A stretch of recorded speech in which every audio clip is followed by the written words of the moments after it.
How to sell on Temu easily. In this video, I will guide you step by step on how you can sell on Temu easily.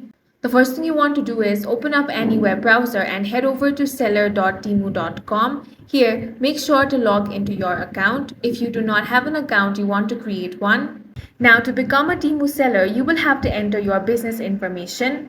Then provide your seller information. This includes details such as certificate type, address, seller name. Then set up your Temu store by adding your store name, logo, and contact information. Complete the verification process and you can now start selling on Temu. To do that, you need to read through the code of conduct and review the prohibited product list so you know what you can and cannot sell. Next, email Temu with your business details.